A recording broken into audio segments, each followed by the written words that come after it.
Okay dear students, good evening. फिर एक बार लौटते हैं अपने मुद्दे पर। कैसे हैं आप लोग? कैसा महसूस कर रहे हैं? मेरे द्वारा बताए गए पैटर्न को फॉलो कर रहे हैं या नहीं? प्रत्येक दिन थोड़ा समय बौद्धिक जुगाली पर दे रहे हैं या नहीं? बौद्धिक जुगाली पर समय देना बहुत ही आवश्यक है। और एक एसिमिलेट करने का, डाइजेस्ट करने का एक और भी बहुत अच्छा तरीका होता है।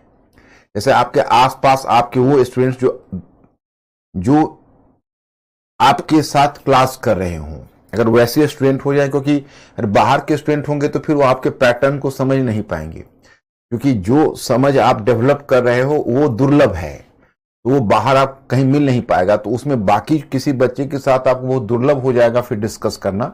अपनी टीम या अपने क्लास के अगर बच्चे कोई हों तो फिर उनके साथ अगर थोड़ा बहुत अगर डिस्कशन वीक में हो जाए आधे घंटे के लिए, तो वो भी आपके लिए काफी यूजफुल रहेगा। मतलब कुल मिलाकर हमारी कोशिश क्या है, देखो, इंफॉर्मेशन से अंडरस्टैंडिंग पर अपने ज्ञान को ले जाना है, क्योंकि जब तक आपका ज्ञान अंडरस्टैंडिंग पर नहीं जाएगा। अच्छा, कल मैंने कोई क्वेश्चन भी दिया था मिस्टर अंकुर? कल नहीं दिया था? ओके, कल मैं क्वेश्चन देना भूल गया था। आप लोग याद दिला देना मुझे जरा। क्वेश्चन आज मैं दूंगा आपको। इंफॉर्मेशन से आपको अपने नॉलेज अंडरस्टैंडिंग पर ले जाना है, और जब आपका नॉलेज अंडरस्टैंडिंग पर जाएगा तभी आप क्वेश्चन आंसर कर पाओगे। इसके लिए सबसे पहले आप सोशल साइंस में सबसे पहले समझना आवश्यक होता है चेंज। तो जो आप पार्ट 2 पर आए, तो पार्ट 2 में चेंज का सबसे बड़ा फॉर्मूला तो आप जानते हो, इकोनॉमिक चेंज तो कमर्शियल रेवोल्यूशन कर चुका है। बदलता हुआ क्लास इक्वेशन बता चुका हूं कि मोनार्की और मिडिल क्लास के बीच कंफ्लिक्ट हुआ, इनलाइटेनमेंट आया, प्रबोधन आया। फिर प्रबोधन की पहली गूंज अमेरिकी क्रांति के रूप में सुनाई दी, और अमेरिकी क्रांति का फिर विस्तार आप फ्रांस में देख रहे हो, फ्रांस की क्रांति। लेकिन फ्रांस की क्रांति अमेरिकी क्रांति की तुलना में बहुत ज्यादा रेडिकल हो जाएगा, ज्यादा परिवर्तन लाएगा, ज्यादा वाइडर होगा, ज्यादा इसमें इंटेंसिटी होगी, ज्यादा इसमें चेंजेज होगा। तो कल मैंने ऑलरेडी आपसे क्वेश्चन पूछा था कि फ्रांस की क्रांति अमेरिकी क्रांति की तुलना में ज्यादा फियर्स क्यों होगा, ज्यादा टेरेबल क्या होगा, क्यों होगा, ज्यादा रेडिकल क्यों होगा। तो आप लोगों ने बहुत स्मार्ट आंसर देके खुश कर दिया था कि रोल ऑफ लोअर क्लास। तो वही हम आपको दिखा रहे हैं कि क्रांति के कारण तो हम लोगों ने देख लिया, कोई 4-5 कारण हम लोगों को रखना है दिमाग में। और जब क्रांति एक बार शुरू हो गई तो हमारे लिए क्रांति का नेचर और क्रांति का सिग्निफिकेंस ये ज्यादा महत्वपूर्ण है। मतलब क्रांति की प्रकृति क्या है, क्रांति का सिग्निफिकेंस क्या है, और क्रांति की लेगेसी क्या है, मैंने उसकी जो विरासत है वो क्या है, वो हमारे लिए ज्यादा इंपॉर्टेंट है। तो अब हम लोगों को देखना यह है कि थोड़ा वर्टिकल जाना है, क्योंकि फ्रांस की क्रांति जब फिनिश होगा तो हम अगले टॉपिक पर आएंगे, तो फिर आपको हॉरिजेंटल लिंक करेंगे। याद करिए, जीएस में मुख्य रूप से आपको हॉरिजेंटल या क्षैतिज परिवर्तन को देखना है, लेकिन क्षैतिज के साथ थोड़ा बहुत लंबवत भी देखना पड़ता है। ये भी एक तरह से क्षैतिज ही है, क्योंकि फ्रांस की क्रांति को 1-2 वर्ष की घटना नहीं है। 1789 में शुरू हुई, 1815 में वाटरलू के बैटल के बाद वो क्रांति एक तरह से समझिए तो उसका कंटिन्यूएशन समाप्त हुआ, लेकिन उसका इनडायरेक्ट इंपैक्ट तो पूरे 19वीं सेंचुरी में चलता रहा। मैं आपको एक क्वेश्चन भी आगे करवाऊंगा कि 19वीं सदी का यूरोप फ्रांस की क्रांति की विरासत से ही संघर्ष करता रहा। या आप अगर यह देखें कि आपका दूसरा प्रश्न आप देखेंगे कि फ्रांस की क्रांति, क्वेश्चन है जो मेरे में मॉडल भी आंसर आपको मिलेगा कि फ्रांस की क्रांति जितना उससे संपादित करना अभिष्ट था उससे बहुत कम पाया। आगे आप देखोगे जैसे इटली का एकीकरण होगा, जर्मनी का एकीकरण होगा, यूरोप में आप देखोगे कि बहुत सारे देशों में प्रजातंत्र का विस्तार होगा, माने बहुत सारे देशों में वहां पर संविधानवाद आएगा, यूरोप में संविधानवाद की परंपरा आएगी, निर्वाचित सरकार की प्रधानता मिलेगी, मतलब मताधिकार का विस्तार होगा, और विभाजित क्षेत्र नए नए राष्ट्र के रूप में ढलेंगे, और जो कुछ पुराने साम्राज्य थे, ऑटोमन साम्राज्य और हैब्सबर्ग साम्राज्य, वो टूटेंगे। उसकी जो पूरी की पूरी लेगेसी है फ्रांस की क्रांति की, वो तो चली जाएगी आपको पूरे 19वीं सेंचुरी तक। मतलब इसका प्रभाव कोई छोटे मोटे क्षेत्र में नहीं होगा। लेकिन क्रांति का कोर्स कैसे धीरे धीरे चेंज हुआ उसको धीरे धीरे समझना है। तो अब आ जाते हैं उसी मुद्दे पर जहां कल मैंने आपको छोड़ा था। आप याद करिए, हम लोगों ने देखा था कि किस तरह से जो फ्रांसीसी जब क्रांति घटित हुई तो प्रथम चरण में यहीं पर मैं था, जब आपको मैंने कल छोड़ा था। मैंने कहा कि देखिए मध्य वर्ग के हाथों में नेतृत्व है। क्रांति का जो पहला चरण है वह संवैधानिक राजतंत्र का चरण, जो 1789 से शुरू होकर 92 तक जाता है। इस चरण की विशेषता क्या है, जरा देखिए। नेतृत्व तो मध्य वर्ग के हाथों में रहा, लेकिन मध्यवर्गीय नेतृत्व मध्य वर्ग के हाथों में रहा, लेकिन उस मध्यवर्गीय नेतृत्व पर निम्न वर्ग का दबाव रहा। तो मैंने इसी क्रम में कल आपको घटना बताई थी। पहली घटना बास्तिल का पतन, जो 14 जुलाई 1789 को घटित हुआ। दूसरा आपने देखा सामंतवाद का अंत, और फ्रांस स्वतंत्र किसानों का देश बन गया, और उसमें जो पादरी वर्ग है, कुलीन वर्ग है, उनके विशेषाधिकार समाप्त हो गए। और सभी लोग जब विशेषाधिकार समाप्त हुए तो सामंतवाद के अंत के साथ आप देखेंगे कि जो फ्रांस की जो राजा की प्रजा थी वो एक तरह से राष्ट्र के नागरिक के रूप में ढल गए। सभी समान स्तर पर पहुंच गए। चर्च का टाइथ वसूलने का अधिकार समाप्त हो गया, और जो सामंत जो किसानों से कर लेते थे या किसानों से जो कोई अतिरिक्त उपहार लेते थे वह युग समाप्त हो गया। किसान स्वतंत्र हो गए सामंतों से, और सामंतों के न्यायिक अधिकार है वो भी समाप्त हो गए। पादरियों और कुलीनों को जो कर से सुरक्षा थी वो भी समाप्त हो गया। अब उनको भी जन सामान्य की तरह कर देना पड़ेगा। लेकिन एक चीज जो मैंने आपको बताया कि सामंतों ने एक काम किया कि उन्होंने किसी तरह अपने संपत्ति के अधिकार को बचा लिया।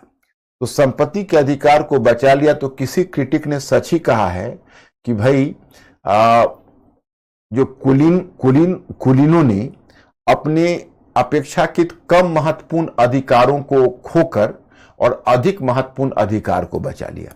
अब कुलीनों की संपत्ति का अधिकार यहां क्यों बचा, इसकी भी वजह है। इसकी वजह यह है कि चूंकि मध्य वर्ग के लिए तो संपत्ति उतना ही प्यारा है जितना कुलीन वर्ग के लिए है। तो मैंने कल इसी के साथ अपने लेक्चर को समाप्त किया था, याद होगा, जिसका घर स्वयं शीशे का हो दूसरे के घर पर पत्थर नहीं फेंकते। अब देखो आगे और क्या परिवर्तन होना है। तो ये दो परिवर्तन तो आपने देखा, इसके आगे आप परिवर्तन देखते हो वह है कि पुरुष एवं नागरिक अधिकारों की उद्घोषणा। पुरुष एवं नागरिक,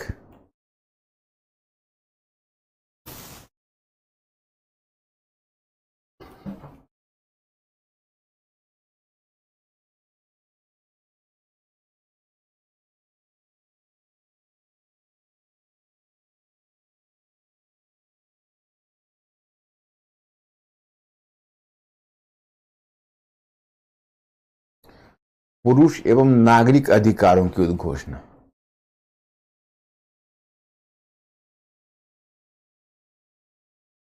तो पुरुष एवं नागरिक अधिकारों की उद्घोषणा से मतलब है कि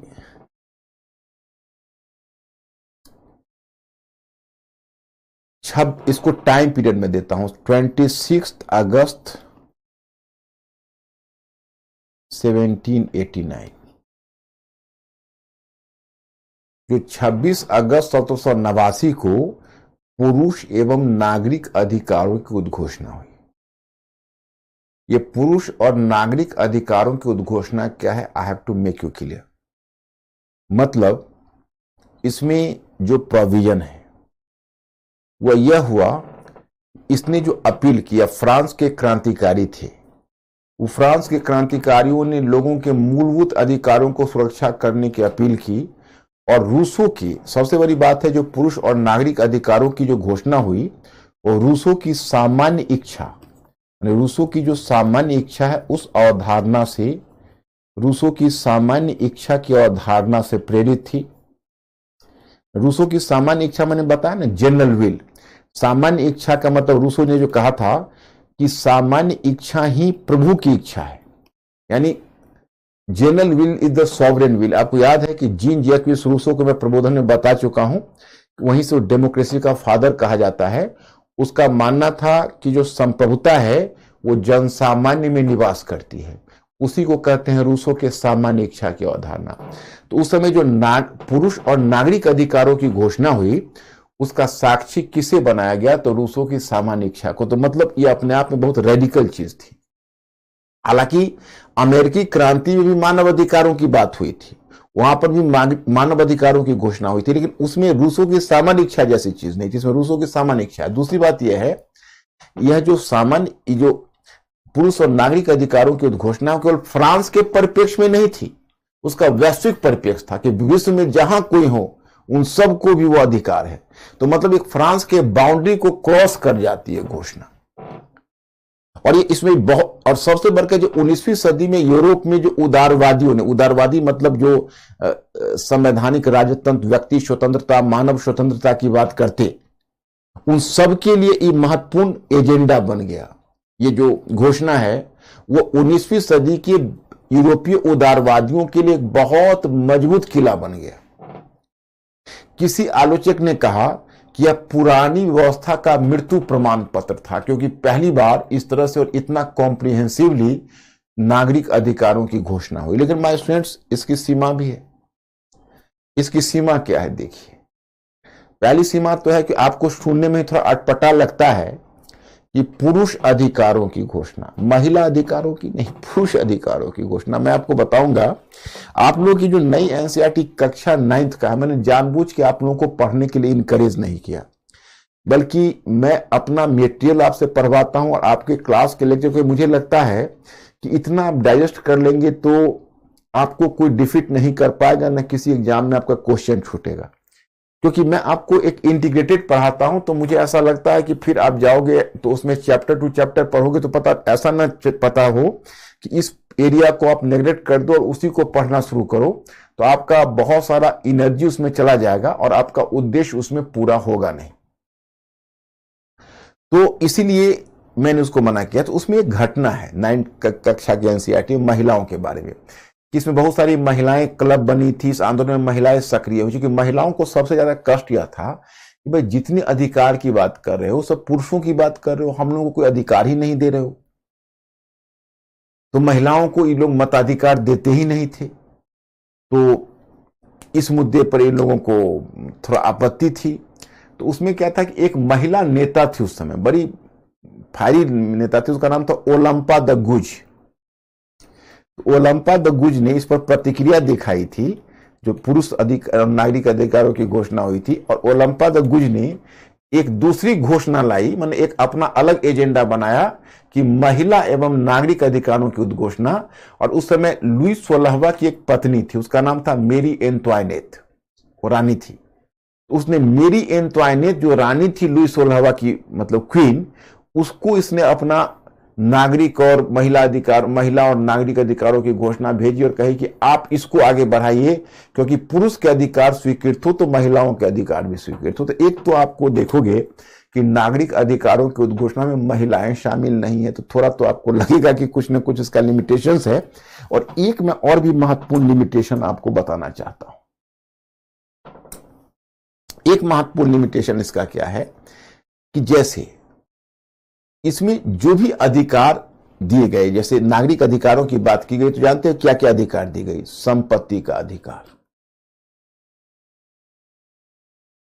संपत्ति का अधिकार, ओके। फिर किसका अधिकार? तो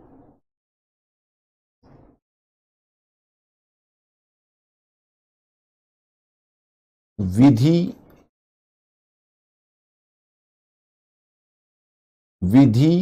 के समक्ष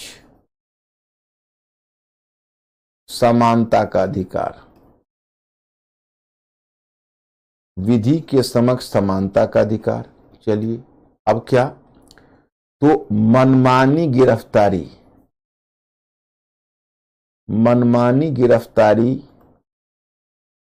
से मुक्ति का अधिकार,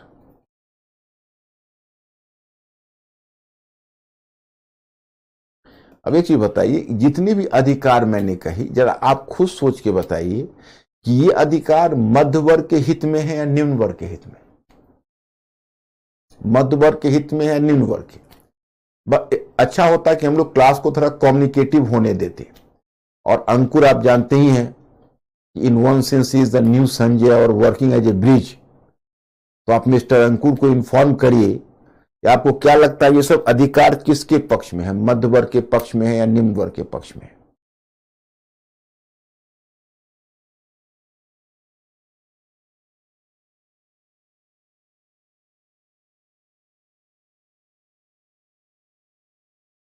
क्या अंकुर? लोअर क्लास और मिडिल क्लास, जो आप लोग लिख सकते हो एक शब्द में लिख दो, middle class. Very good, smart enough. इसमें लोअर क्लास का डिमांड था हमें काम का अधिकार दीजिए, राइट टू वॉक। उनका डिमांड था हमें भोजन का अधिकार मिलना चाहिए, राइट टू फूड। कोई अधिकार की चर्चा नहीं। उनको काम के घंटे तय करिए, उसका अधिकार हो, वो चर्चा नहीं। हमें संघ और संगठन बनाने का अधिकार चाहिए ताकि हम ट्रेड यूनियन बना सके, वो अधिकार नहीं। तो बड़ी चालाकी से मध्य वर्ग ने नागरिक अधिकारों की घोषणा को अपने तक ही सीमित रखा। अब चौथी चालाकी देखिए उनकी। जैसे मैंने आपको बताया था, और शायद आपको याद भी होगा क्योंकि आप लोग तो काफी चीजें याद रखते हो और बड़ा स्मार्ट जवाब देते हो, इसलिए बड़ा कॉन्फिडेंस होता है आप लोगों को पढ़ाने में। जैसे हमने आपको बताया कि टेनिस कोर्ट सभा एक राष्ट्रीय असेंबली के रूप में ढल गई थी, नेशनल असेंबली, याद है। और राष्ट्रीय असेंबली के साथ साथ वो संविधान सभा का भी काम कर रही थी। तो जो राष्ट्रीय असेंबली थी वो साथ ही साथ संविधान भी बना रही थी, ओके, क्योंकि संविधान सभा का भी काम कर रही थी। तो अब क्या हुआ, जब 2 वर्ष पूरा हुआ, तो ये तो मैंने आपको बताया, 89 अभी बता रहा था, तो 91 में फ्रांस का नया संविधान बनकर तैयार हुआ। तो फ्रांस का नया संविधान बनकर तैयार हुआ तो 91 में। अब जो फ्रांस का नया संविधान है उसमें देखिए, उसमें एक शक्ति के पृथक्करण पर बल दिया गया। मैंने कार्यपालिका, विधान पालिका, न्यायपालिका को अलग होना चाहिए। शक्ति के विकेंद्रीकरण पर भी बल दिया गया। नए संविधान में मताधिकार को मध्य वर्ग तक ही सीमित रखा गया, यानी मताधिकार के साथ संपत्ति की योग्यता लगा दी गई कि अगर आपके पास इतनी संपत्ति है तो आपको मताधिकार मिलेगा, अगर आपके पास इतनी संपत्ति नहीं है तो मताधिकार नहीं मिलेगा। तो अब बताइए, जो नया संविधान है फ्रांस का प्रथम संविधान 1791 में बनकर तैयार हुआ। इसकी विशेषता थी शक्ति का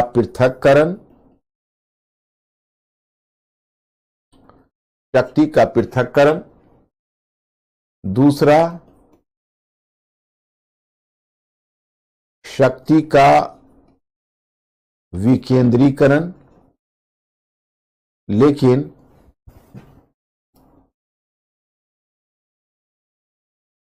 शक्ति का पृथक्करण, शक्ति का विकेंद्रीकरण, और इसके साथ एक और भी विशेषता थी, और वह शक्ति का पृथक्करण था, शक्ति का विकेंद्रीकरण था, लेकिन सीमा क्या है, सीमित मताधिकार। सीमित मताधिकार का मतलब हुआ कि केवल केवल मध्य वर्ग, कुलीन वर्ग और मध्य वर्ग को मताधिकार है, महिलाओं मतलब और निम्न वर्ग को मताधिकार नहीं, निम्न वर्ग को मताधिकार से वंचित रखा गया। अब मैं बताऊं, आप लोगों को ऐसा क्वेश्चन नहीं पूछेगा, जो कि देखो जीएस का जो प्रश्न होता है उसकी प्रकृति अलग होती है। मैं जीएस के क्वेश्चन की प्रकृति बताऊंगा, तो जनरल स्टडीज के क्वेश्चन की प्रकृति अलग होती है। अगर वो क्वेश्चन पूछेंगे जीएस में तो उनका पूछने का अंदाज अलग होगा। तो उन्होंने, जैसे आप अगर इस प्रश्न को देखोगे, इसको देखने के बाद आपको ऐसा लगेगा कि ये आपको ऑप्शनल में पूछ सकता है परंतु जनरल स्टडीज में नहीं। जैसे ऑप्शनल में एक क्वेश्चन पूछा, 2008 की बात बता रहा हूं, कि फ्रांस की क्रांति ने विशेषाधिकारों पर आक्रमण किया न कि संपत्ति पर। अब फ्रांस की क्रांति ने विशेषाधिकारों पर आक्रमण किया न कि संपत्ति पर, परीक्षण कीजिए तो बच्चे उसको समझ ही नहीं सके। यूपीएससी के क्वेश्चन में जानते हो सबसे बड़ी सीमा क्या होती है? क्या आपने धनुष यज्ञ में सुना होगा कि धनुष पर प्रत्यंचा चढ़ाना तो दूर रहा, जो बड़े बड़े योद्धा थे धनुष को हिला ही नहीं पाते थे। तो वही बात चरितार्थ होती है यूपीएससी के क्वेश्चन पेपर में। क्वेश्चन पेपर में क्वेश्चन का आंसर तो बाद में लिखे, पहले क्वेश्चन समझ में आए तब तो जब ये क्वेश्चन पूछा कि फ्रांस की क्रांति ने विशेषाधिकारों पर आक्रमण किया न कि संपत्ति पर, तो अधिकांश बच्चे उसको समझ ही नहीं पाए जिनको हमने ट्रेन किया था। समझ आप लोगों को मैं क्यों सोचने वाला प्राणी क्यों बनाना चाहता हूं? आपके नॉलेज का पहला उपयोग होगा प्रश्न को समझने में। जैसे आपको 2019 में अमेरिकी क्रांति, फ्रांस की क्रांति पर यूपीएससी जीएस में क्वेश्चन पूछा है कि अमेरिकी क्रांति और फ्रांस की क्रांति ने आधुनिक विश्व की किस प्रकार आधुनिक विश्व की आधारशिला रखी। अब जानते हो इस क्वेश्चन में क्या होगा कि अमेरिकी क्रांति, फ्रांस की क्रांति ने किस प्रकार आधुनिक विश्व की आधारशिला रखी। ऐसा क्वेश्चन अगर वो पूछते हैं तो वहां एग्जामिनेशन हॉल में जाके जनरल स्टडीज के में जो क्वेश्चन बच्चे लिखते, वो पता नहीं केवल अमेरिकी क्रांति, फ्रांस की क्रांति की घटनाएं लिखकर चले आते, लेकिन अमेरिकी क्रांति और फ्रांस की क्रांति का आधुनिक विश्व के उद्भव से क्या जुड़ाव है, उसको बड़े परिप्रेक्ष्य में लिखने वाले बच्चे डेसिमल में होते, उनकी संख्या बहुत कम होती। तो आप लोग लिख पाओगे। आप लोगों का रिटन प्रैक्टिस भी जारी रहना चाहिए। और सबसे बड़ी चीज है कि इसके माध्यम से आपको जनरल स्टडीज के बाकी चीजों की समझ भी विकसित होती जाएगी, क्योंकि अब तक संविधानवाद का विकास हो रहा है, सब कुछ का विकास आपके समानांतर हो रहा है। तो अब यहां पर देखो सीमित मताधिकार है। तो जब वो क्वेश्चन पूछा यूपीएससी में, आपको हिंट कर देता हूं कि फ्रांस की क्रांति ने विशेषाधिकारों पर आक्रमण किया न कि संपत्ति पर, इसका संकेत यह होता, जैसे इसको ऐसे शुरू करते थेसिस के साथ कि फ्रांस की क्रांति ने एक तरफ विशेषाधिकारों पर हमला किया, तो कुलीन वर्ग और पादरी वर्ग के विशेषाधिकारों पर हमला किया। फ्रांस की क्रांति ने एक तरफ विशेषाधिकारों पर हमला किया, परंतु दूसरी तरफ उसने संपत्ति के अधिकार को बनाए रखा। इस तथ्य की व्याख्या हम वर्गीय हित के संदर्भ में कर सकते हैं। बस थेसिस हो गया, वर्गीय हित। अब पैराग्राफ चेंज करिए और लिखेंगे कि इस फ्रांस की क्रांति में नेतृत्व मध्य वर्ग, आरंभिक चरण में नेतृत्व मध्य वर्ग के हाथों में रहा था। मध्य वर्ग को सबसे अधिक असंतोष वर्गीय विशेषाधिकार से था, क्योंकि प्रथम स्टेट और द्वितीय स्टेट विशेषाधिकार प्राप्त वर्ग थे, उनको कर से छूट थी। पाद्रियों को धार्मिक कर लगाने का अधिकार था, वो राजकीय कर से छूट थी उनकी। कुलीनों को किसानों से कर लेने का अधिकार था, उपहार प्राप्त करने का अधिकार था, कई प्रकार के न्यायिक अधिकार प्राप्त थे, उनको कर से छूट का भी अधिकार था। तो मध्य वर्ग जिसकी आर्थिक स्थिति अच्छी थी, परंतु सामाजिक स्थिति उनकी हर प्रकार के सामाजिक विशेष अधिकारों से वंचित थे, तो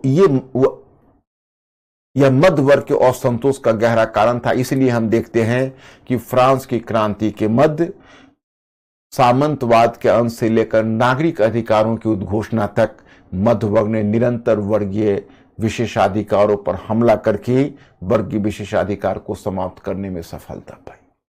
पैराग्राफ चेंज। परंतु दूसरी तरफ मध्य वर्ग भी एक संपत्तिशाली वर्ग है, उसके पास निजी संपत्ति है और निजी संपत्ति में उसकी गहरी आस्था होती है, इसलिए उसने संपत्ति पर आक्रमण नहीं किया। 4 अगस्त 1789 में सामंतवाद के अंत की घोषणा हुई, परंतु सामंतों की निजी संपत्ति को बने रहने दिया गया। 26 अगस्त को पुरुष और नागरिक अधिकारों की घोषणा हुई, उसमें संपत्ति के अधिकार को विशेष महत्व दिया गया। 1791 में फ्रांस का नया संविधान बनकर तैयार हुआ, वहां भी संपत्ति संबंधी योग्यता को लागू कर दिया गया। अब निष्कर्ष इस प्रकार हम वर्गीय हित के संदर्भ में उपर्युक्त कथन को समझ सकते हैं। हो गया। कितना स्टैंडर्ड आंसर आप कहोगे। ये जैसे आपको अगर चीजों के चेंजेज की समझ है तो प्रश्न उत्तर लिखना आपके लिए उतना ही सहज हो जाता है। तो ये हुआ आपका। अब यहां तक तो आपने परिवर्तन देख लिया प्रथम चरण, लेकिन अब जो लोअर क्लास है, जो मध्य वर्ग के साथ साथ चल रहा था, और अधीनस्थ शक्ति की तरह मध्य वर्ग उसका इस्तेमाल कर रहा था। अब लोअर क्लास जो निम्न वर्ग है, वो निम्न वर्ग एक तरह से उबल रहा है, उसको लगता है कि हमें ठगा जा रहा है, धोखा दिया जा रहा है। खैर एनीवे, अब घटना क्या हुई आगे देखिए। घटना यह हुई कि नए संविधान में, ये जो नए संविधान है, वो नए संविधान में एक सदन से व्यवस्थापिका समझते हो, व्यवस्थापिका कहते हैं विधानमंडल को, तो एक सदन वाली विधानमंडल था। तो अब देखिए कि कार्यपालिका थी, जैसे अभी तक क्या था, अभी तक संवैधानिक राजतंत्र था, तो इसमें संवैधानिक राजतंत्र का ही प्रावधान था। तो संवैधानिक राजतंत्र में राजा है ऊपर, लेकिन राजा के पास शक्ति नहीं है, शक्ति है निर्वाचित विधानमंडल।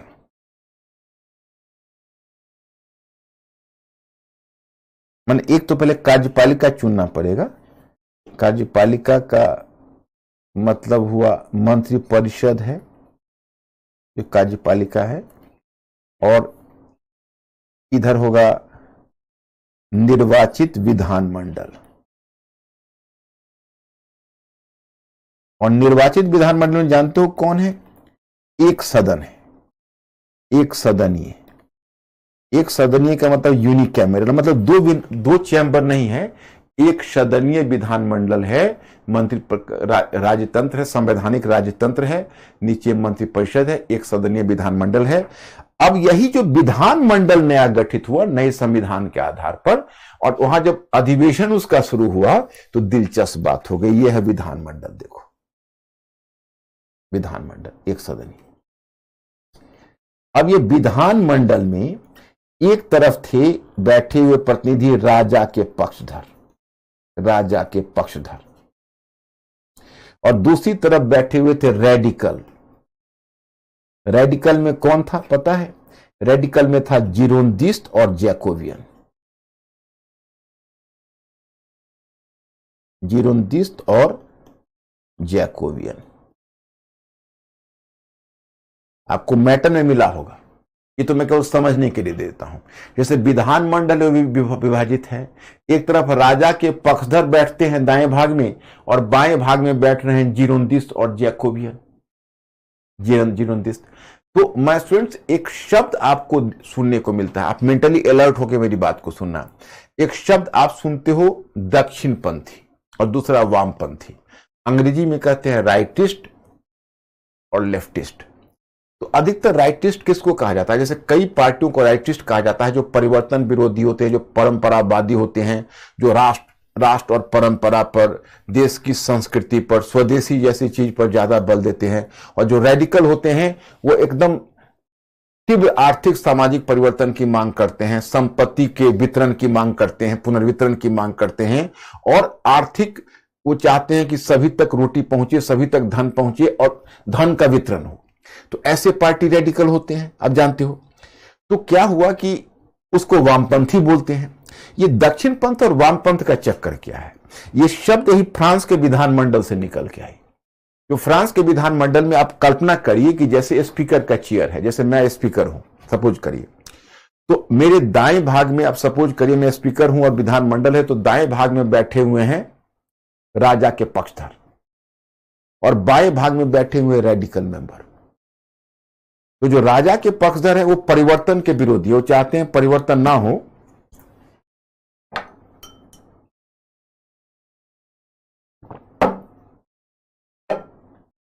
और राजा के पक्षधर कहीं ना कहीं पुरानी व्यवस्था को बहाल करना चाहते हैं। व्हाट इज द टेम्परेचर अंकुर? 25 का। जो राजा के पक्षधर हैं वो कहीं ना कहीं पुरानी व्यवस्था को बहाल करके चलना चाहते हैं, यानी पुरानी व्यवस्था को चाहते हैं कि हम बहाल कर दें। और जो रेडिकल मेंबर हैं वो रेडिकल मेंबर कहते हैं नहीं, रेडिकल मेंबर चाहते हैं कि हम फ्रांस से राजतंत्र को ही समाप्त करके गणतंत्र घोषित कर दे। मन गणतंत्र का जब निर्वाचित प्रतिनिधि हो और जब वंशानुगत शासक समाप्त हो जाए और निर्वाचित प्रतिनिधि स्थापित हो जाए तो उसको गणतंत्र बोलते हैं। तो राजा के पक्षधर जहां राजा की शक्ति को पुनर्जीवित करना चाहते थे, वहीं रेडिकल गणतंत्र चाहते थे, वो चाहते थे राजतंत्र को समाप्त कर दे।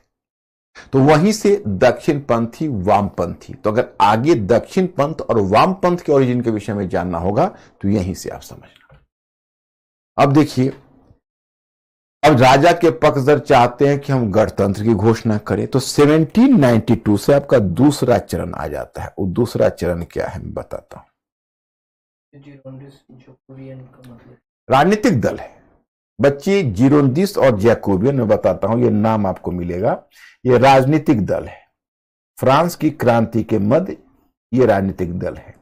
तो जो जिरोंदिस्ट है वो थोड़ा कम परिवर्तनवादी है। जो देखो, रेडिकल का मतलब होता है परिवर्तनवादी, तो जो जिरोंदिस्ट है वो थोड़ा कम परिवर्तनवादी है। और जो जैकोबियन है वो जैकोबियन थोड़ा सा परिवर्तन का पक्षधर ज्यादा है। मतलब जिरोंदिस्ट परिवर्तन का कम पक्षधर है और जैकोबियन थोड़ा सा परिवर्तन का ज्यादा पक्षधर है। तो एक्चुअली आप इसको ऐसे मानकर चलिए कि जिरोंदिस्ट निम्न मध्य वर्ग का प्रतिनिधित्व करता है और जैकोबियन निम्न वर्ग का प्रतिनिधित्व करता है। मतलब जिरोंदिस्ट है वो निम्न मध्य वर्ग का प्रतिनिधित्व करता है और जैकोबियन निम्न वर्ग का प्रतिनिधित्व करता है। तो दोनों का प्रतिनिधित्व करने का अंदाज अलग अलग है। और जैकोबियन एक खास तरह के थे। वो मतलब वो कपड़े भी जैकोबियन बड़ा अजीब पहनते थे। वो धारीदार पायजामा पहनते थे जैकोबियन और लाल टोपी पहनते थे। सब राजनीतिक दल है।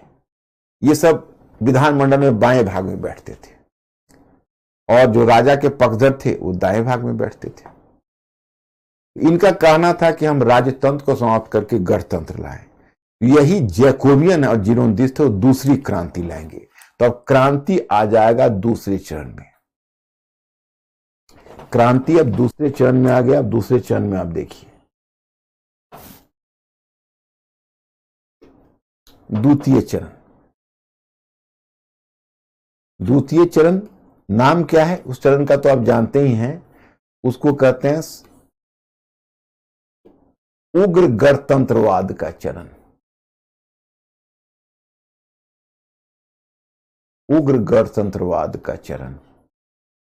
इसका टाइम पीरियड क्या है? 1792 टू 94। अब इन्होंने क्या किया देखिए। पहले तो जिरोंदिस्ट और जैकोबियंस ने पहले हमला करके पहले इन्होंने विधानमंडल पर कब्जा कर लिया, विधानमंडल को अपदस्थ कर दिया, हटा दिया। फिर इन्होंने हमला करके पैलेस पर राजा और रानी को गिरफ्तार कर लिया और फिर अगस्त 1792 में फ्रांस का नया संविधान लाया। फ्रांस का नया संविधान लाया और सितंबर 1792 में फ्रांस को राजतंत्र के बजाय गणतंत्र घोषित कर दिया। राजा रानी को कैद कर दिया और उन्होंने जो संविधान लाया उस संविधान में एक ही सदन था, विधानमंडल। वो विधानमंडल का नाम था नेशनल कन्वेंशन। विधानमंडल का नाम था नेशनल कन्वेंशन। विधानमंडल का नाम था नेशनल कन्वेंशन। ओके। और जानते हैं इस विधानमंडल में जो मताधिकार इन्होंने इंट्रोड्यूस किया, तो इनका मताधिकार इंट्रोड्यूस करने का तरीका क्या था वो अभी आपको दिलचस्प लगेगा। मतलब they introduce the voting right और franchise. And what is the specificity of this franchise? Do you know? ये था सार्वत्रिक पुरुष मताधिकार। मतलब महिलाओं को तो मताधिकार इन्होंने भी नहीं दिया, क्योंकि इतिहास के इस मोड़ पर शायद महिलाओं को मताधिकार नहीं मिलना था। लेकिन जो पहले सीमित मताधिकार था, पुरुषों को मिला हुआ था, वो सीमित मताधिकार को समाप्त करके सारे पुरुषों को इन्होंने मताधिकार दे दिया। सारे पुरुषों को इन्होंने मताधिकार दे दिया। अब क्या है? ये निम्न वर्ग का विद्रोह है। तो क्रांति का जो द्वितीय चरण है माय स्टूडेंट्स, उसमें दो बातें, आप लोग मेंटली अलर्ट रहना, दो बातें ध्यान करना। पहला कि क्रांति का जो दूसरा चरण है ये दूसरे चरण में अब पावर इक्वेशन बदल गया। पहले चरण में मैंने बताया था कि नेतृत्व मध्य वर्ग के हाथों में था, लेकिन मध्य वर्ग पर निम्न वर्ग का दबाव था, यह मैंने बताया था। अब मैं बताना चाहता हूं कि नहीं, नेतृत्व अब निम्न वर्ग ने अपने हाथों में ले लिया और फॉर टाइम बीइंग मध्य वर्ग को उखाड़ फेंका और निम्न वर्ग के हाथ में सत्ता आ गई। आप जानते हो कि निम्न वर्ग के हाथ में जब सत्ता आ जाएगी तो कितने सुधार और परिवर्तन होंगे, क्रांति ज्यादा रेडिकल हो जाएगी। आप लोग इस बात को अच्छी तरह समझ रहे हो कि मध्य वर्ग की तुलना में निम्न वर्ग का जो हित है वो अलग है, नंबर 1। अब दूसरी बात मैं आपको यह भी बताना चाहूंगा, ये समय ऐसा है जब अब फ्रांस की क्रांति यूरोपीय क्रांति में ढलेगी। क्यों ढलेगी? मेंटली अलर्ट हो आप लोग। तो फ्रांस में सुधार हो रहे हैं, तो फ्रांस में जिस तरह से चेंजेज और सुधार हो रहे और लोगों में जो फ्रांस में चेंजेज या सुधार हो रहा और सारे विशेषाधिकार समाप्त हो रहे, कुलीनों के विशेषाधिकार समाप्त हो गए, पादरियों के विशेषाधिकार समाप्त हो गए, चर्च की संपत्ति पर भी राज्य ने कब्जा कर लिया। तो जब इतने सारे सुधार हो रहे थे तो बहुत सारे कुलीन और पादरी डरकर फ्रांस से भाग रहे थे और यूरोप के अन्य क्षेत्रों में जा रहे थे। और एक तरह से यही भागे हुए पादरी और कुलीनों ने यूरोप के अन्य क्षेत्रों में क्रांति के विरुद्ध माहौल निर्मित कर दिया। और सबसे बढ़कर जो फ्रांस में, जैसे डेविड थॉमसन ने एक बड़ी दिलचस्प बात कही है, जो फ्रांस की क्रांति है, क्रांति के बाद विचारधारा के आधार पर फ्रांस यूरोप से बहुत आगे निकल गया था। और चूंकि फ्रांस एक नई व्यवस्था का प्रतीक था, तो यूरोप के जो पुरातन व्यवस्था थी, जो पुरातन व्यवस्था पहले से चली आ रही थी, वह पुरातन व्यवस्था राजतंत्र, कुलीन वर्ग और चर्च की शक्ति पर आधारित थी। तो बाकी क्षेत्रों में जो राजतंत्र, कुलीन वर्ग और चर्च है वो डर रहे थे। उनको लग रहा था कि खरबूजे को देखकर ही खरबूजा रंग पकड़ता है। तो उनको अब डर यह था कि कहीं ऐसा न हो कि क्रांति की आग हमारे दामन को भी पकड़ ले और जो फ्रांस में हुआ वो हमारे साथ भी घटित हो। तो उन्होंने सोचा कि एक काम करते हैं, धीरे धीरे यूरोपीय देशों का गठबंधन बनने लगा। वैसे देखो, अगर ऊपरी स्तर पर देखोगे तो आपको लगेगा कि इतने बड़े बदलाव का कारण राजवंश है। और राजवंश क्यों? तो अब आप रिश्ते को देखो। तो फ्रांस का शासक जो लुई 16वां है, उसकी पत्नी है मेरी एंतोइनेट। तो मेरी एंतोइनेट का जो भाई है वह है ऑस्ट्रिया का शासक फ्रांसिस द्वितीय। तो अब राजा को गिरफ्तार कर लिया गया, रानी को गिरफ्तार कर लिया गया, तो मतलब उसके बहन और बहनोई को गिरफ्तार करके जेल में डाल दिया गया। तो ऑस्ट्रिया का शासक जो फ्रांसिस द्वितीय है, वो अपनी बहन और बहनोई को आजाद करने के लिए फ्रांस पर हमला करना चाहता है। ऊपर से तो यही लगता है, लेकिन बात यहां केवल बहन, बहनोई और रिश्ते की नहीं है, बात इससे कहीं ज्यादा है। क्योंकि ऑस्ट्रिया के साथ रूस भी हो गया, स्वीडन भी हो गया, अन्य कंट्री भी हो गया, यूरोपीय देशों का गठबंधन बन गया।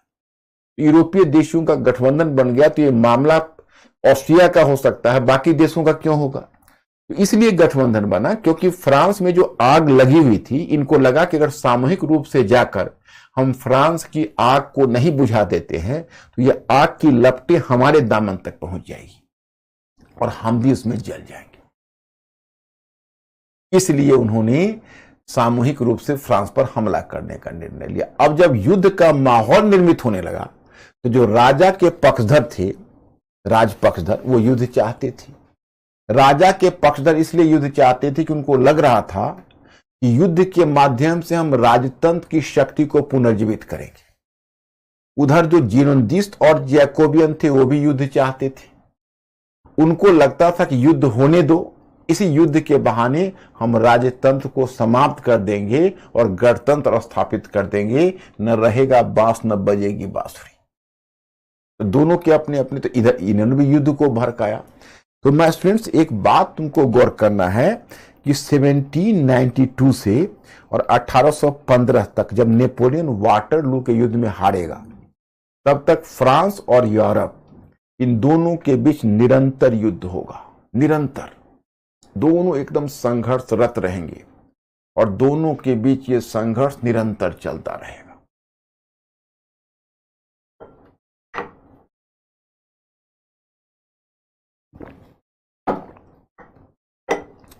चार चार गठबंधन बनेंगे और इन चारों गठबंधन के द्वारा इस युद्ध को जारी रखा जाएगा।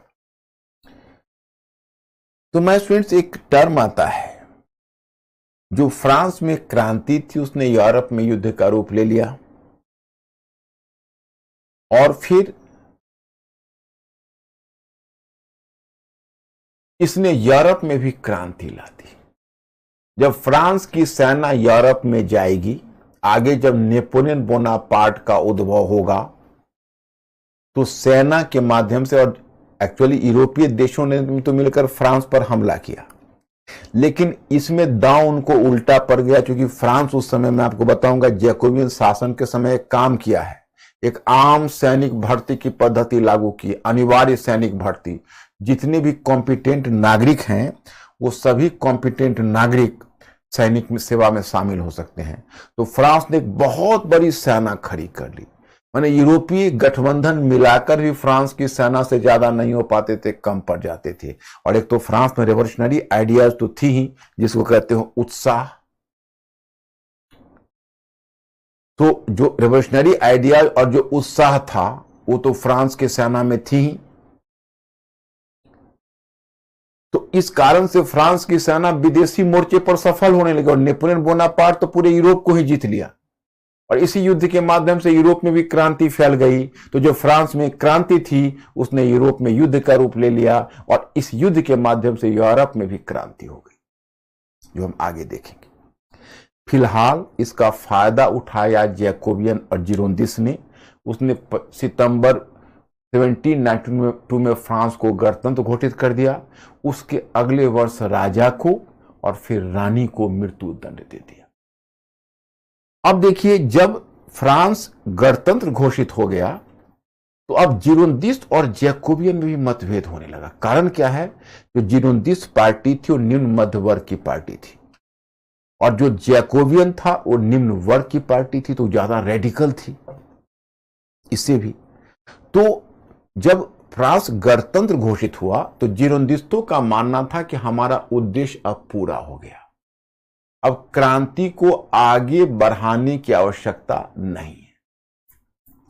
और जैकोबियन का कहना था नहीं, हम और भी क्रांति को आगे ले जाएंगे। अब कहां तक ले जाएंगे, क्या विचार कर रहा था। और तब जैकोबियन के कई नेता थे, दांते, हर्वर्ट और सबसे बढ़कर रॉबस्पियर। तो ये जो जैकोबियन थे वो जिरोंदिस्तों की तुलना में ज्यादा संगठित थे। ओके, जिरोंदिस्त के तुलना में जैकोबियंस को ज्यादा संगठित इसलिए थे कि जैकोबियन की शक्ति के तीन आधार थे। जैसे जैकोबियन जो पार्टी थी, तो जैकोबियन पार्टी की शक्ति के तीन आधार थे। जैसे जैकोबियन हैं तो इनके तीन आधार हो जाएंगे। जैसे जैकोबियन पार्टी है, एक इनका आधार था विधानमंडल,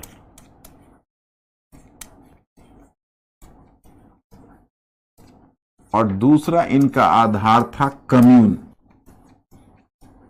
कम्यून, और तीसरा इनका आधार था, एक था विधानमंडल, दूसरा कम्यून, और तीसरा इनका आधार था जैकोबियन क्लब।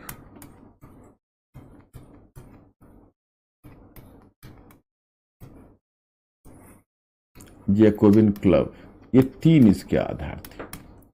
अब देखो, ये जो विधानमंडल है वो विधानमंडल है, कम्यून है और जैकोबियन क्लब है, ये तीनों इनके आधार थे। तो अब देखिए, अब एक तीनों का विधानमंडल तो आप समझ ही रहे हो, और इस जैकोबियन लोगों ने अपना एक क्लब बना रखा था, उसमें उनका विचार विमर्श होता था, विचारों को फैलाने का माध्यम था। कम्यून क्या था? कम्यून एक टर्म है, जैसे आगे देखोगे कम्युनिज्म शब्द यही कम्यून से आएगा, और कम्युनिज्म का मतलब होगा साम्यवाद। एक्चुअली हुआ जब क्रांति घटित हुई थी तो पेरिस में जब किसान एकत्रित हुए थे और दस्तकार भी थे, आपको याद है जिसको पेरिस की भीड़ कहते हो आपको मैं पीछे बता चुका हूं, तो वही जो किसान और दस्तकार थे उन्होंने आपस में मिलकर, जो किसान थे और सैनिक थे, उन्होंने आपस में मिलकर एक गठबंधन बना लिया था। उसको कम्यून बोलते थे, पेरिस कम्यून। मतलब किसान थे और दस्तकार थे, उन्होंने आपस में मिलकर एक गठबंधन बना लिया, उसको पेरिस कम्यून कहते हैं। तो पेरिस कम्यून में भी जैकोबियन का ज्यादा वजन था, विधानमंडल में भी जैकोबियन की संख्या ज्यादा थी, और जैकोबियन क्लब में भी।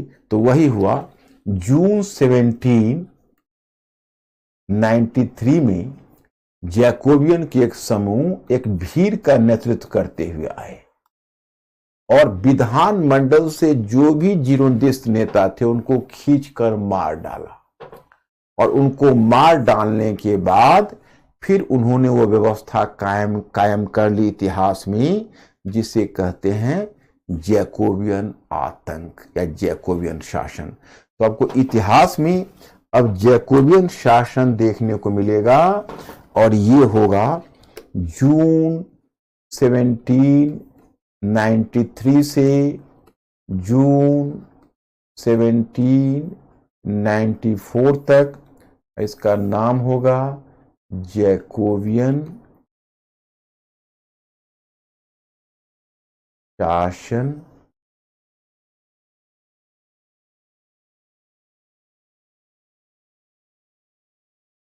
अथवा जैकोबियन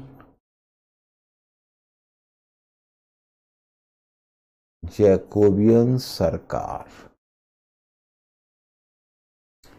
इसी को कहते हैं आतंक का शासन। अब इन्होंने जैकोबियन ने जो सरकार स्थापित की, 1 वर्ष तक इन्होंने शासन किया, और यह जो शासन है उसको कहते हैं कि यह आधुनिक तानाशाही सरकार का पहला उदाहरण था। इसके तीन आधार थे। इसको कहते हैं, इसके 3 संस्थाएं थी जो जिन संस्था के आधार पर यह शासन होता था।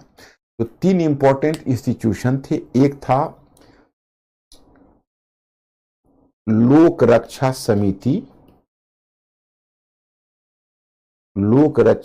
समिति, और दूसरी थी सार्वजनिक सुरक्षा समिति।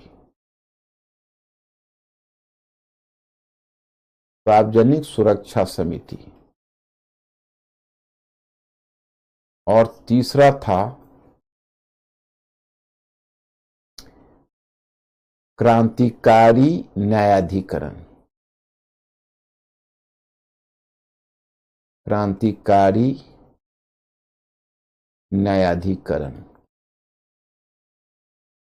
लोक रक्षा समिति, सार्वजनिक सुरक्षा समिति ये नाम था, और लोक रक्षा समिति और सार्वजनिक सुरक्षा समिति का मतलब हुआ क्रांतिकारी न्यायाधिकरण।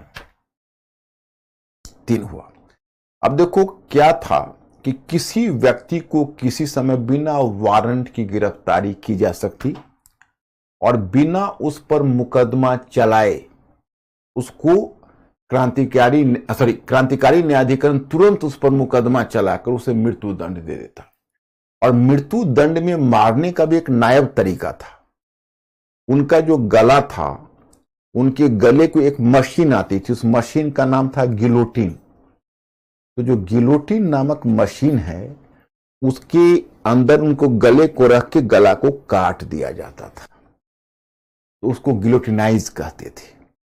अब बताइए, मतलब ये पहले था इसमें हर्बर्ट, दांते, रॉसपियर। अब रॉसपियर हो गया सबसे पावरफुल। उसने हर्बर्ट को भी रास्ते से हटा दिया, दांते को भी रास्ते से हटा दिया, and there was the one man dictatorship under Robespierre. और सबसे आश्चर्य की बात यह है, वह रूसों की सामान्य इच्छा के नाम पर हुआ कि भाई हम रूसों के जनरल विल, माने जन सामान्य की इच्छा का प्रतिनिधित्व करते हैं। और जानते हैं जन सामान्य के नाम पर यह आतंक का शासन स्थापित हुआ, लेकिन सबसे अधिक मारे जाने वाले जन सामान्य थे। लगभग 10,000 लोगों को गिलोटिन पर चढ़ा दिया गया। तो क्रांति खूनी और हिंसक हो गई। जैसे इसका नेगेटिव एस्पेक्ट क्या है कि क्रांति खूनी और हिंसक हो गई तथा अपने ही बच्चे को निगलना आरंभ कर दिया। मतलब revolution started to devour its own children, अपने ही बच्चों को निगलना आरंभ कर दिया। अब देखिए, इसके विरुद्ध प्रतिक्रिया होनी नेचुरल थी, क्योंकि रॉसपियर का वन मैन रूल था। तो आपको सूचना मिलेगी, अंत में वही हुआ। जून 1794 में कुछ जैकोबियन के ही मेंबर्स थे, कुछ मध्य वर्ग के प्रतिनिधि भी थे और कुछ निम्न वर्ग के जैकोबियन सदस्य ही थे। इन्होंने जून 1794 में अंत में रॉसपियर को ही पकड़कर उसको ही उस गिलोटिन पर चढ़ाकर रॉसपियर को मार डाला और फिर आतंक के शासन का अंत हो गया। आपको मेरे मैटर में एक शब्द मिला होगा, शब्द से घबराना नहीं, मैं सारे शब्द को क्लियर कर देता हूं। मेरे मैटर में आपको एक शब्द मिला होगा, थर्मोडोरियन प्रतिक्रिया।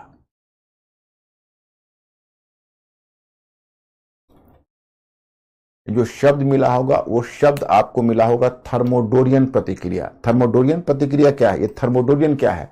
तो थर्मोडोरियन फ्रांस का एक कैलेंडर है। थर्मोडोरियन फ्रांस का एक कैलेंडर है और आपको सूचना मिलती है वो ये जो फ्रांस का कैलेंडर है, तो उस फ्रांस के नौवे थर्मोडोरियन के दिन अंत में ये घटना घटित हुई। और चूंकि 9वें थर्मोडोरियन के दिन ये घटना घटित हुई, उसी के लिए उसका नाम है थर्मोडोरियन प्रतिक्रिया। थर्मोडोरियन प्रतिक्रिया। ओके, तो जैकोबियन शासन का अंत। लेकिन देखिए, अब जैकोबियन शासन का अंत तो हो गया, लेकिन जैकोबियन शासन की कुछ उपलब्धियां भी है तो हिंसक हुई, बच्चों को निगलना आरंभ कर दिया, बहुत सारे निर्दोष लोग मारे गए, बल्कि दुनिया में यूरोप के अन्य क्षेत्रों में इस क्रांति को सपोर्ट मिला था। अब बताइए, फ्रांस में इसको सपोर्ट किसने किया था? तो फ्रांस में इसको सपोर्ट मिला था वर्ड्सवर्थ जैसे ब्रिटिश कवि से। तो वैसी और फ्रांस, यूरोप के बहुत सारे बुद्धिजीवियों ने इसे पहले सपोर्ट किया। लेकिन जब क्रांति हिंसक हो गई तो उन्होंने अपने आप को इससे अलग कर लिया। तो एक तो इसका नकारात्मक पक्ष है, लेकिन इसका कुछ सकारात्मक पक्ष भी है। देखो, सकारात्मक पक्ष क्या है, उपलब्धियां इसकी क्या है, उस पर गौर करिए। मैं आपको याद ही करवा देता हूं। देखिए,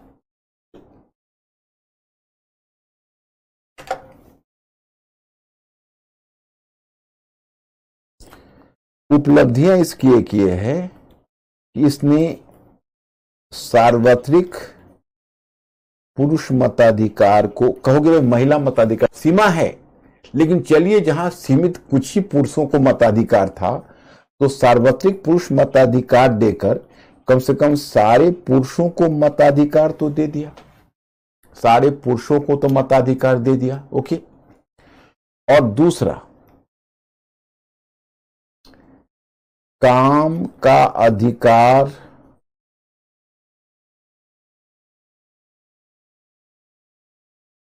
भोजन का अधिकार,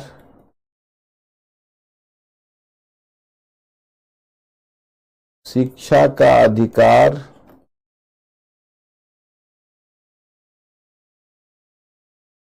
शिक्षा का अधिकार,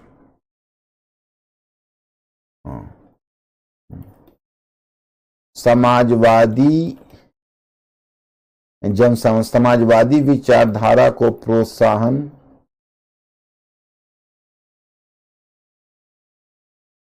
प्रोत्साहन, अनिवार्य सैनिक भर्ती को, अनिवार्य सैनिक भर्ती को लागू करना,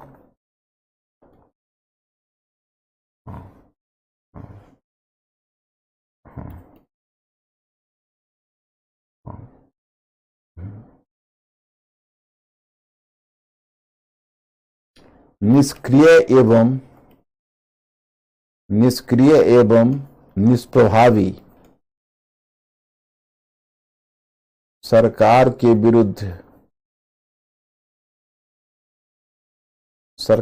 विरुद्ध विद्रोह करने का अधिकार। अब एक बात बताइए, कितनी अच्छी अच्छी बातें। ये सार्वत्रिक व्यस्त पुरुष मताधिकार दे रहा है, काम करने का अधिकार दे रहा है, भोजन का अधिकार दे रहा है, शिक्षा का अधिकार दे रहा है, समाजवादी विचारधारा को प्रोत्साहन दे रहा है, अनिवार्य सैनिक भर्ती को लागू कर दिया। जितने भी कॉम्पिटेंट लोग हैं वो सभी सेना में शामिल हो सकते थे। जानते हैं, फ्रांस एक ग्रैंड आर्मी की स्थापना कर सका। फ्रांस की ग्रैंड आर्मी में 13 लाख सोल्जर्स थे। ये नेपोलियन की सफलता का कारण बना, क्योंकि देखो अब उस समय फैशन था 1.5 लाख 2 लाख लोग country 1 lakh 1.5 lakh maximum 2 lakh soldiers को अपॉइंट करते थे। तो जब ये सोल्जर्स को अपॉइंट करते थे तो क्या होता कि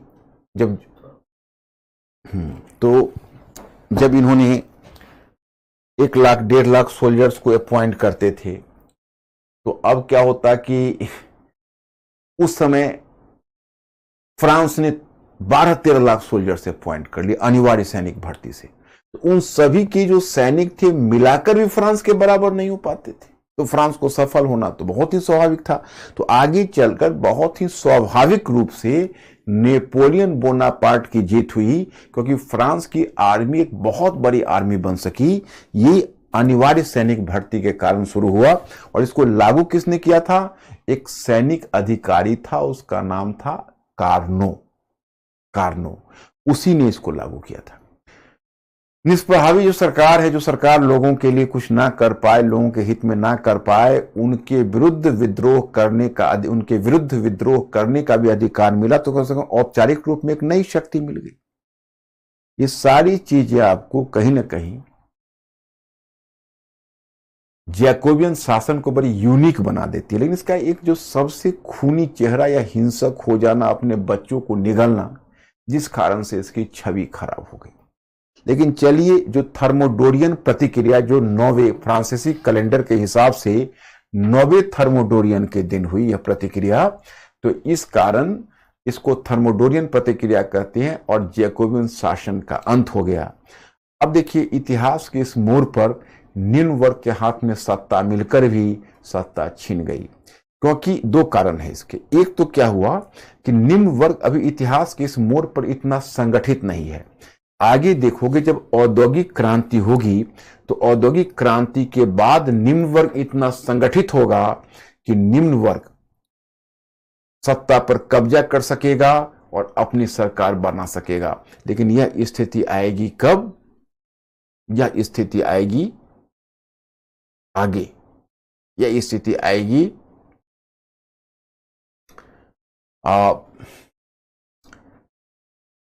आगे चलकर यह स्थिति आएगी। मतलब I am just waiting for the opportunity. यह इंडस्ट्रियल रेवोल्यूशन के बाद आएगी। और दूसरी जो मैंने आपको बताई कि दूसरा कारण था इसके पतन का, क्योंकि जब यह सरकार पेरिस की भीड़ पर टिकी हुई थी, पेरिस की भीड़, और पेरिस की भीड़ में फ्रांस के किसान भी थे और पेरिस के दस्तकार भी थे। तो जो रॉबेस्पियर की सरकार थी उसने कम मूल्य पर किसानों को, एक ये भी इसका विशेषता हो जाएगी,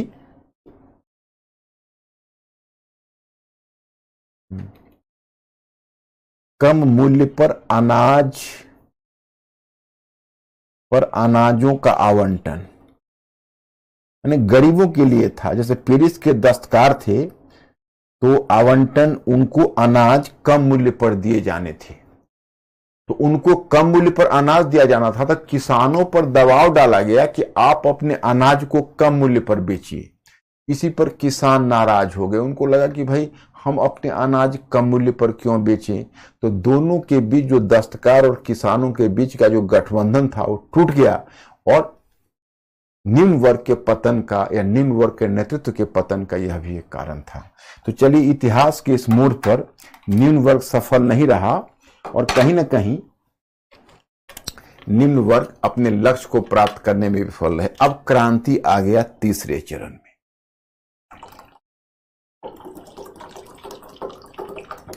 पहले आप लोग ओके करिए मिस्टर अंकुर कि यहां तक ये समझ पाए मेरे स्टूडेंट, कोई दिक्कत भी है थोड़ा ओके करिए। आप लोग यहां तक समझ पाए, कोई प्रॉब्लम भी?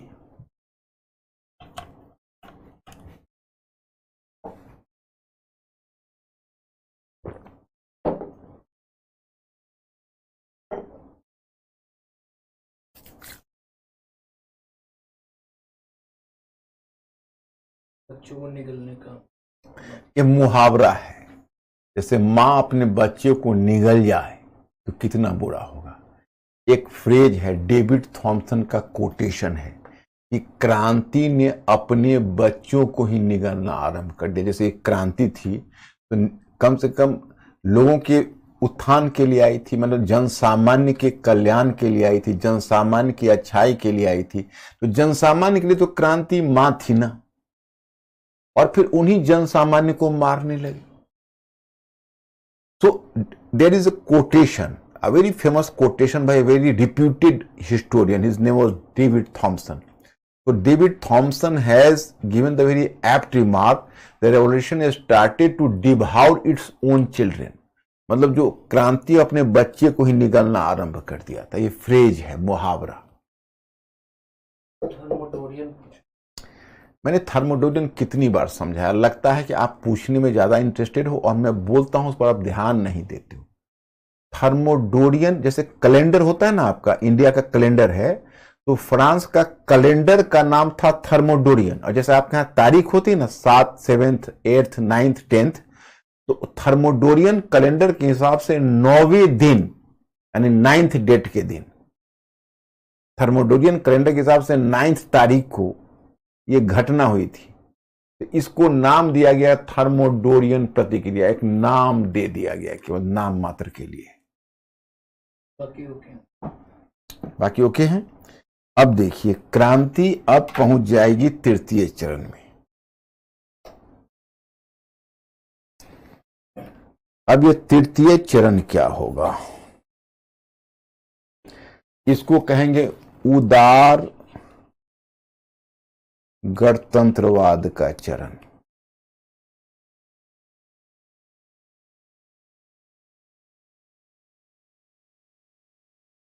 उदार गणतंत्रवाद का चरण, ओके। और उदार गणतंत्रवाद के चरण का टाइम क्या है, तो 1794 से 99। इस चरण में विशेषता क्या है, वर्गीय समीकरण क्या है? इस चरण में वर्गीय समीकरण यह है कि अब फिर एक बार सत्ता निम्न वर्ग से मध्य वर्ग की ओर। अब सत्ता देखिए निम्न वर्ग से मध्य वर्ग की तरफ आ गई, तो अगर सत्ता निम्न वर्ग से मध्य वर्ग की तरफ आएगी तो मध्य वर्ग अपने अनुसार उसमें चेंज लाएगी, अपने अनुसार उसमें परिवर्तन करेगी, याद है। जो कि सत्ता अब निम्न वर्ग से मध्य वर्ग की तरफ आई तो मध्य वर्ग ने उसमें अपने ढंग से सुधार और संशोधन कर लिया। अब फिर तीसरा संविधान आया फ्रांस का। 2 संविधान तो आप देख चुके, एक संविधान 1791 में, दूसरा संविधान अगस्त 1792 में जैकोबियन ने लाया, जैकोबियन जिरोंदिस दोनों मिलकर लाए थे। तीसरा है तीसरा संविधान। अब देखो तीसरा संविधान, इससे पहले जो पहला संविधान था आपको याद होगा, या दूसरा संविधान, तो ये दोनों संविधान में कॉमन चीज आपने देखा होगा। इन दोनों संविधान में कॉमन चीज क्या है कि जैसे इन दोनों संविधान में कॉमन चीज यह था कि इन दोनों में जो विधानमंडल, इन दोनों में जो विधानमंडल है वह एक सदनीय था। लेकिन यहां जो विधानमंडल है इसमें 2 सदन है, 2 सदन। एक का नाम था, नाम याद रखना आवश्यक नहीं, और ये भी याद रखना आवश्यक नहीं, केवल चेंजेस देखते चलो। काउंसिल ऑफ एल्डर्स एक का नाम है, एल्डर्स एक का नाम है काउंसिल ऑफ, नाम याद रखने की आवश्यकता है, नाम छोड़ो, इसको हम प्रथम सदन और दूसरा सदन कर देता हूं, एक एक्स्ट्रा फैक्ट हो जाएगा तुम्हारे दिमाग पर। प्रथम सदन और द्वितीय सदन, द्वितीय सदन। ओके, अब दो सदन क्यों किया गया होगा, जरा आप लोग एक अनुमान करिए। तो अंकुर जरा पूछो मेरे स्टूडेंट से कि जब पहले संविधान में विधानमंडल में एक ही सदन रखा गया था और दूसरे संविधान में विधानमंडल में एक ही सदन रखा गया, तो ये तीसरे संविधान में विधानमंडल में दो सदन क्यों रखा गया? ये दो सदन रखे जाने के पीछे वजह क्या होगी, जरा बताइए। I am just waiting for your answer, अनुमान करिए।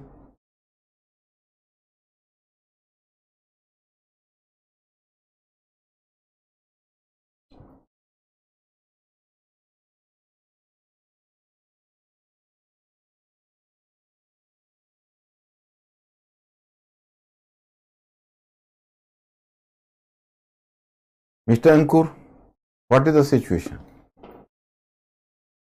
Balance of power both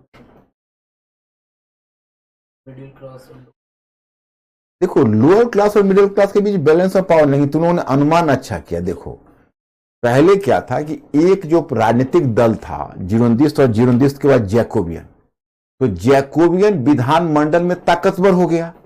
okay, क्योंकि एक ही सदन था, तो दो सदन इन्होंने इसलिए बनाया कि कोई एक पार्टी ज्यादा प्रभावी ना हो, एक पार्टी ज्यादा प्रभावी ना हो। कोई लिखा है कि नहीं?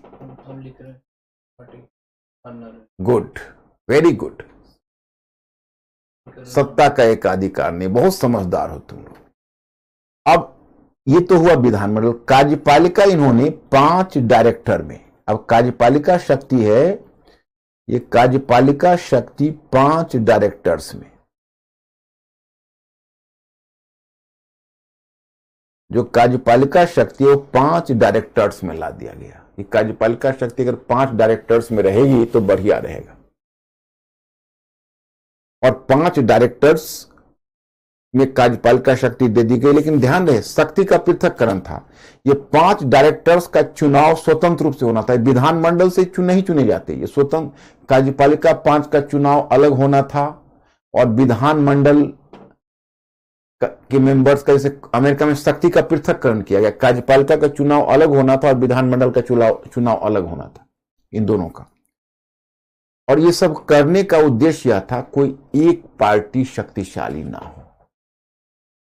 कोशिश तो यही थी मध्यवर्गीय नेतृत्व की, कोई एक पार्टी शक्तिशाली ना हो, ताकि फिर जैकोबियन शासन वाली घटना की पुनरावृत्ति ना हो। लेकिन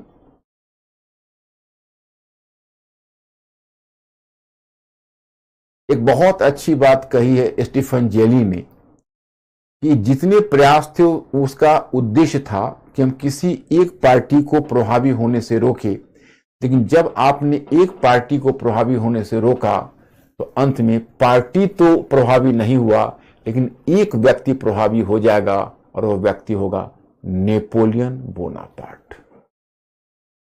आगे नेपोलियन बोनापार्ट के उद्भव का मार्ग प्रशस्त हो जाएगा। और जो चौथा चरण इसके बाद आप देखोगे, वो चौथा चरण, चतुर्थ चरण, ये आपके लिए बड़ा इंपॉर्टेंट ये भी चरण है। इसमें है प्रजातंत्र की आड़ में, यानी प्रजातंत्र की ओट में, आड़ में मतलब ओट में, प्रजातंत्र की ओट में तानाशाही एवं साम्राज्यवाद का चरण।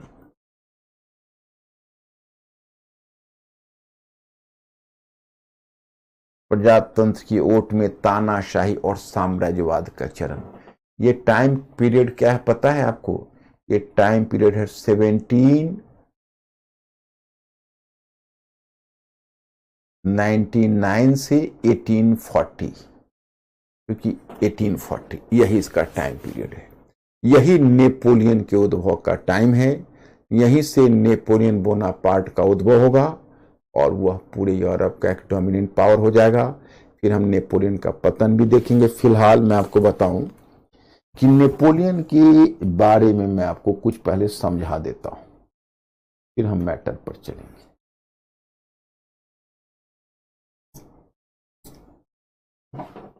देखिए, ये जो आप जगह देख रहे हो इटली के पास ही, ये एक कोर्सिका द्वीप है, आइलैंड।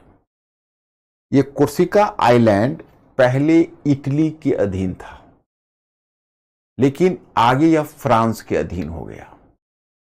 इसी कोर्सिका द्वीप पर नेपोलियन पैदा हुआ था। अगर वो फ्रांस का पार्ट नहीं होता तो नेपोलियन फ्रांस का नागरिक ही नहीं हो पाता, तो उसकी कहानी फ्रांस में हो ही नहीं पाती।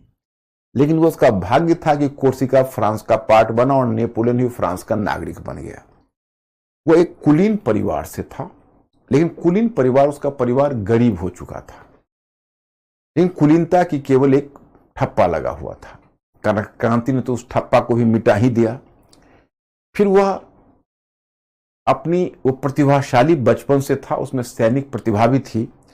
तो पहले एक सैनिक स्कूल में फ्रांस में उसने दाखिला ली, और सैनिक स्कूल में दाखिला लेकर उसने सेना का प्रशिक्षण लिया, और सैनिक स्कूल में दाखिला लेकर उसके बाद वो सैनिक कॉलेज में भी उसने दाखिला लिया, और सैनिक कॉलेज में भी वो बहुत अव्वल दर्जे से पास किया। अब जब सैनिक कॉलेज से उसने शिक्षा पूरी की तो उसको फ्रांस में उसकी नियुक्ति सेकेंड लेफ्टिनेंट के पद पर हुई, और सेकेंड लेफ्टिनेंट के पद पर वो सेवा कर रहा था। उस समय डायरेक्टरी का शासन था, और उसी समय संयोग से एक जगह थी, टूलना उसका नाम था जगह का। तो वहां पर पुराने जैकोबियन, चूंकि जैकोबियन शासन का तो अंत हो गया था, लेकिन जैकोबियन विचार वाले अभी भी तो फ्रांस में इधर उधर घूम रहे थे। वही कुछ पुराने जैकोबियंस थे, उन्होंने संगठित होकर एक विद्रोह किया। नेपोलियन ने उस विद्रोह को दबा दिया सेकेंड लेफ्टिनेंट की हैसियत से। चूंकि सरकार ने उसी को डिप्यूट किया, तो सेकेंड लेफ्टिनेंट की हैसियत से सरकार की ओर से उस विद्रोह को दबा दिया।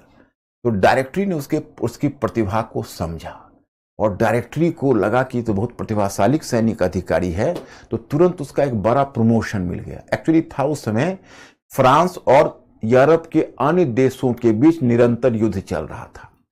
उस समय क्या था कि फ्रांस में जो सेना थी उसके अलग अलग कमान बने हुए थे। एक कमान था इटली और ऑस्ट्रिया से लड़ने वाली सेना का कमान। दूसरा कमान था, वो कमान था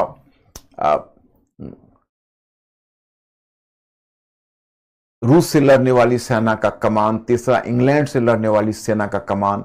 तो पहले नेपोलियन बोनापार्ट को इटली और ऑस्ट्रिया से लड़ने वाली सेना का कमान दिया गया। यहीं से नेपोलियन बोनापार्ट का उद्भव हुआ। माय स्टूडेंट्स, इसकी कहानी थोड़ी लंबी है, और फिर नेपोलियन का जो बचा हुआ पार्ट है इसको आप पढ़ लेना। एक क्लास में इस पर और लूंगा, और तब मैं नेपोलियन की सारे कुछ को कवर करते हुए, यहाँ पर कुछ मॉडल क्वेश्चन भी है, जो मॉडल क्वेश्चन तुम्हें देखना है। तब तक मैं एक होमवर्क आपको दे देता हूं, वो होमवर्क आप लोग करके आइएगा। क्वेश्चन है,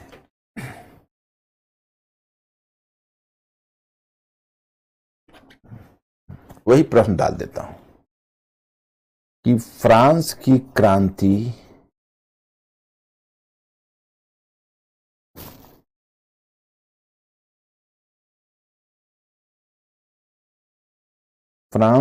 क्रांति ने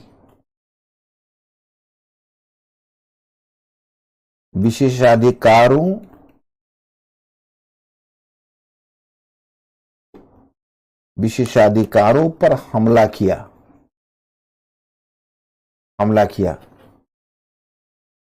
परंतु निजी संपत्ति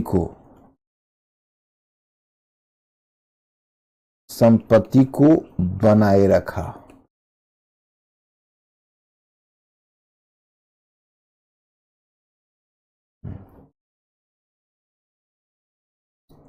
इस कथन पर टिप्पणी कीजिए।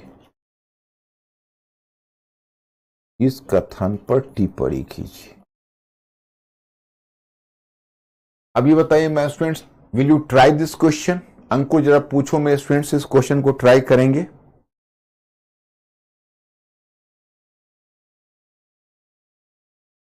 जरा पूछिए।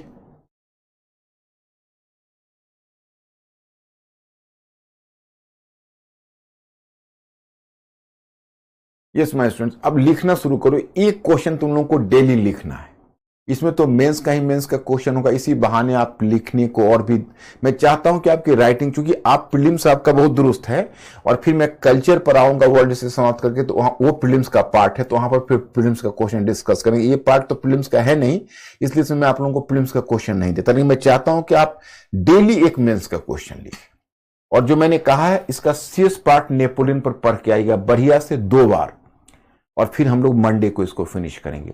तो चलिए, अब हैप्पी वीक आप लोगों का हो और आप लोगों की इसी तरह दिन दुनी और रात चौगुनी प्रगति हो, मेरी शुभकामना है। और आज मैं यही समाप्त करता हूं, फिर मंडे को मैं आपसे मिलने के लिए बेचैन रहूंगा। Thank you very much. I will see